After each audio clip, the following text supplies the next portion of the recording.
I had been through a pretty horrific lawsuit with the National Enquirer, and the president of SAG at that time, who was also a friend of mine, Richard Masser, had been very helpful, as had the entire organization. They signed an amicus brief onto my lawsuit through the legal department and got other actors to sign on, and I sort of became the poster child for the tabloid lawsuit thing. And when the lawsuit ended, I went back in and I met with Richard, and I said to him, you know, if you ever need me, just call.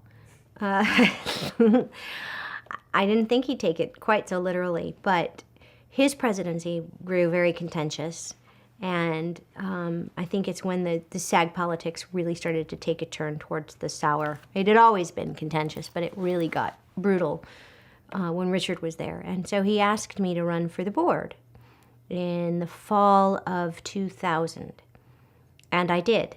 And I got elected. And I remember the night I got elected because I was one of the top 10 vote getters or whatever. I think I was number 5 or something. And I remember calling Patty Duke because I'd asked her if I should do it and saying, well, I got it, and I got him in the top 5. And she said, great, you're going to have a blast. It's really interesting. And then shortly thereafter, I affiliated myself with a group internally, politically, that I agreed with philosophically. And the entire union was gearing up for a presidential election, and the group pulled me aside and asked me if I would run for president. And I said, well, you know, can I have a day to think about it, and I'll get back to you tomorrow. And I went home and I talked to Bruce about it, and we both laughed and went, yeah, that's ridiculous. No way. President of a labor union? No. And I woke up the next morning and went, why not? Did Jimmy Cagney go to labor union president school? Or anybody else that's done this for that matter? There is no such a thing. And I thought, if they can do it, why the hell can't I do it? And I said that to Bruce, and he went, well, I don't know, why can't you? I said, I don't know. So I called Patty Duke, and she said, do it. You'll learn more about yourself than you will ever learn doing anything else in your life. And I thought, okay, great.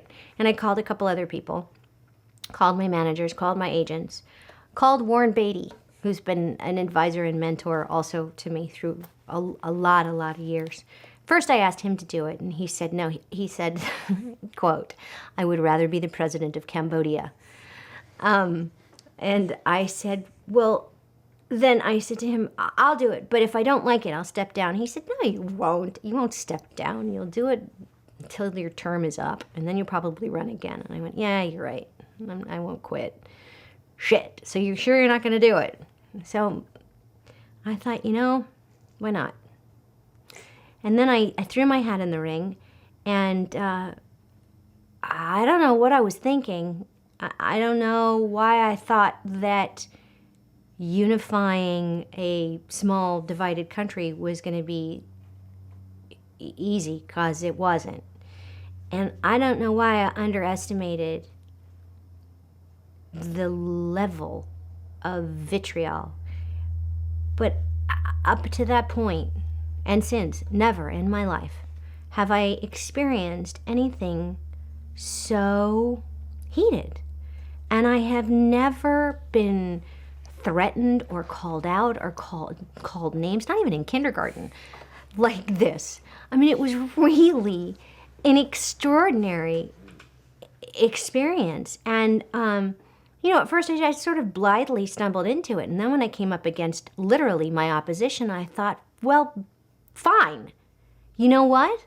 You're going to come at me like that? I'm going to stand here and I'm going to take it. I'm not going to engage, but I'm going to win.